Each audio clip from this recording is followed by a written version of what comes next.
जंगल में बहुत ही खतरनाक खूंखार बाघ रहता था। उस बाघ का एक बेटा भी था जो कि काफी छोटा था। बाघ अपने छोटे बेटे से बड़ा प्रेम करता था और उसको शिकार दिखाने के लिए किसी भी जानवरों को मार डालता था। देखा बेटा, कैसे शिकार करते हैं। तुम्हें देखकर मजा आया ना? वहीं दूसरी ओर एक शेर रहता था। वो बहुत शांत मिजाज का था। उसका भी एक बेटा था जो बाघ के बेटे की ही उम्र का था। शेर कभी किसी जानवर को कोई नुकसान नहीं पहुंचाता था, बल्कि मुश्किल में उनकी मदद किया करता था। एक बार बाघ शिकार के लिए निकला हुआ था। उधर बाघ का बेटा एक पहाड़ी से नीचे गिर जाता है, जिसके कारण उसका खून बहुत ज्यादा बह जाता है। वहीं से शेर भी गुजर रहा था। तभी उसकी नजर बाघ के बेटे पर पड़ती है। वह दौड़कर उसके पास जाता है। अरे, यह तो बाघ का बेटा है। इसका खून तो बहुत ज्यादा बह गया है। मुझे हकीम भालू को बुलाकर लाना होगा। तब शेर जल्दी जाकर हकीम भालू को बुला लाता है। उसको देखकर हकीम भालू शेर से कहता है, सुनो शेर, इसका खून रोकने के लिए तुम्हें नदी के पास जो पेड़ है, तुम्हें उसकी पत्तियों को लाना होगा। इसका खून बहुत ज्यादा बह गया है। हमें उसका मरहम बनाकर इसको लगाना होगा, तभी हम इसको बचा पाएंगे। तुम चिंता मत करो, मैं अभी लाता हूँ। तब शेर जल्दी से उन पत्तियों को लेने चला जाता है। उधर बाघ इस बात से बेखबर कोई शिकार ढूंढ रहा था। तब शेर जल्दी से उस पेड़ के पास पहुंचकर उन पत्तों को लेकर आने लगता है। तभी बाघ शेर को देखकर बोलता है, आज पूरा दिन से मुझे कोई शिकार नहीं मिला। लगता है मुझे आज इस शेर का ही शिकार करना पड़ेगा। इतना बोलकर बाघ पीछे से जाकर उस पर जोरों का हमला करके उसे मार डालता है और उसका शिकार करके अपने घर वापस लौट जाता है। तभी उसे कुछ दूरी पर हकीम भालू दिखाई देते हैं। तब वो जाकर देखता है तो वहां पर उसका बेटा खून से लथपथ पड़ा था। यह देखकर बाघ के पैरों तले जमीन खिसक जाती है। ये मेरे बेटे को क्या हो गया? हकीम भालू, ये सब कैसे हुआ? तुम्हारा बेटा पहाड़ी से गिर गया है, इसीलिए इसका इतना खून बह गया। तो तुम अब तक खड़े क्यों हो? तुम कुछ करते क्यों नहीं? मैंने शेर को कुछ पत्तियां लेने भेजा था, लेकिन शेर अब तक आया ही नहीं। अब तुम्हारे बेटे की जान बहुत खतरे में है बाघ।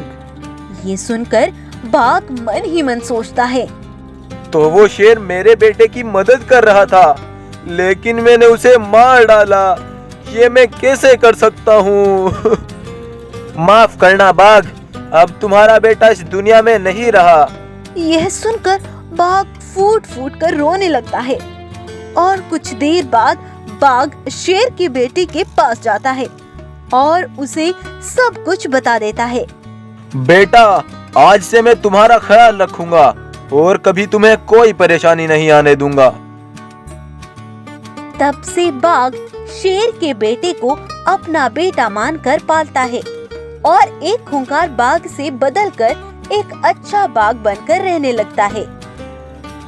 तो इस कहानी से आपको क्या शिक्षा मिलती है? यही कि हमें कोई भी काम करने से पहले सोचना समझना जरूर चाहिए। तो दोस्तों, अगर आपको आज की हमारी ये स्टोरी पसंद आती है तो इसको लाइक करें, शेयर करें और अपने फीडबैक्स कमेंट्स के जरिए हमें ज़रूर दें। साथ ही साथ चैनल को सब्सक्राइब करें और बेल आइकन को दबाएं, जिससे कि आप new latest and interesting stories इस चैनल पर देख पाएंगे। Thank you. ये है जंगल का राजा ताकतवर ड्रैगन और इसी जंगल में रहता है ये जंगली बाघ, जो हमेशा जंगल पर राज करने के नए नए खुराफाती आइडियाज सोचता रहता है। लेकिन बाघ की एक गलती उसे पूरे जंगल पर राज करने का मौका देती है। यह चालाक धोखेबाज बाघ कैसे बना जंगल का राजा, शुरू से देखते हैं। ड्रैगन अपनी ताकत की वजह से इतना ज्यादा प्रसिद्ध हो गया था कि कोई भी इसकी ताकत का सामना नहीं कर सकता था और इसीलिए जंगल के जानवरों ने फैसला किया कि ड्रैगन को ही जंगल का राजा बना दिया जाए। अब इसी जंगल में एक बाघ रहता था जो कि ड्रैगन से बहुत ज्यादा चिढ़ता था। वो सोचता था कि मैं जंगल का राजा बनूं, लेकिन ड्रैगन बाघ से 10 गुना ज्यादा ताकतवर था, इसलिए बाघ कुछ नहीं कर सकता था। और एक बार वो बहुत ज्यादा सोच में होता है और कहता है, लगता है मेरे राजा बनने का सपना बस सपना ही बनकर रह जाएगा। मैं तो इस ड्रैगन को मार भी नहीं सकता। पता नहीं मेरे राजा बनने का दिन कब आएगा। बाघ दिमाग लगाकर कई तरह के खुराफाती आइडिया सोचता है, पर उसका हर एक आइडिया नाकाम रहता है और ड्रैगन के सामने उसका हर आइडिया फेल था। इसीलिए बाघ बहुत चिंतित था। एक बार बाघ इसी बात की चिंता में कहीं जा रहा था और चलते चलते वो एक गांव में पहुंच गया। अरे, लगता है मैं गांव में आ गया हूँ, लेकिन अब मुझे बहुत भूख लगी है। किसी आदमी का ही शिकार करना पड़ेगा। लेकिन वहां कोई भी उसे नजर नहीं आया। तब बाघ गांव के पहले मकान में ही जाने लगता है। वो मकान किसी पेंटर का था, लेकिन बाघ को वहां कोई भी नहीं मिला। उल्टा बाघ पेंटर की एक वाइट कलर की टब में गिर गया। जब बाघ टब से बाहर आता है तो वो खुद को सफेद रंग में पाता है। बाघ के ऊपर सफेद रंग चढ़ने से वो बहुत अजीब दिख रहा था। ये क्या? भूख से मेरा सिर चकरा रहा है। ये टब भी नजर नहीं आई। फिर बाघ उस घर से बाहर आकर खुद को गौर से देखता है तो वो पूरा का पूरा बदल चुका था। बाघ खुद को सफेद रंग में पाकर खुश हुआ क्योंकि उसके दिमाग में फिर से एक खुराफाती आइडिया आया। हाँ, लगता है अब मेरा राजा बनने का दिन आ गया है। ये प्लान जरूर रंग लाएगा।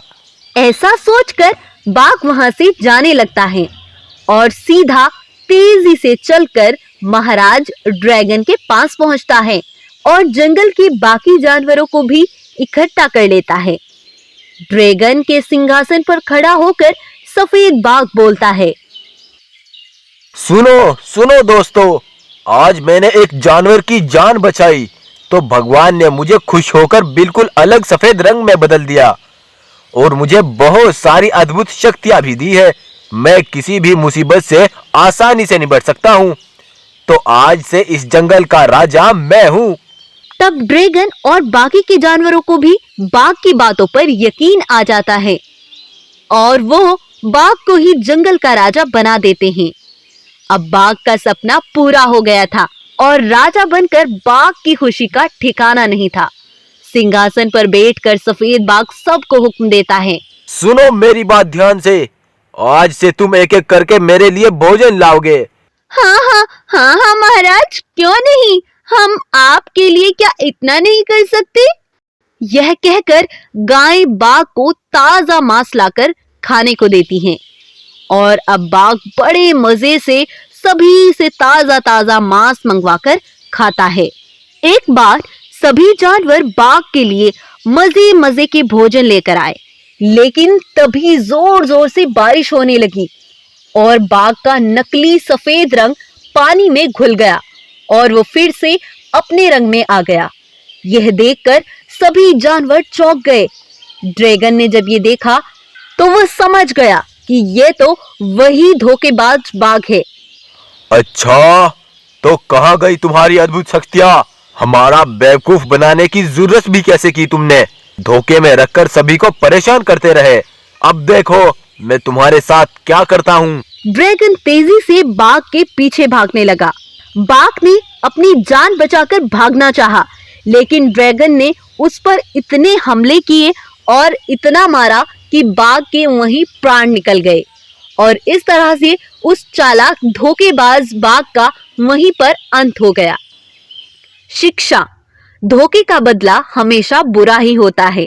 अगर आप किसी को धोखा देते हैं तो इसका अंत आपके लिए बुरा होगा, इसलिए हमेशा ईमानदारी से काम लेना चाहिए। दोस्तों, अगर आपको ये स्टोरी पसंद आई है तो इसे लाइक, शेयर और सब्सक्राइब करें अमेजिंग और इंटरेस्टिंग लर्निंग स्टोरीज देखने के लिए सब्सक्राइब करने के बाद बेल आइकन यानी घंटी को जरूर दबाएं। Thank you.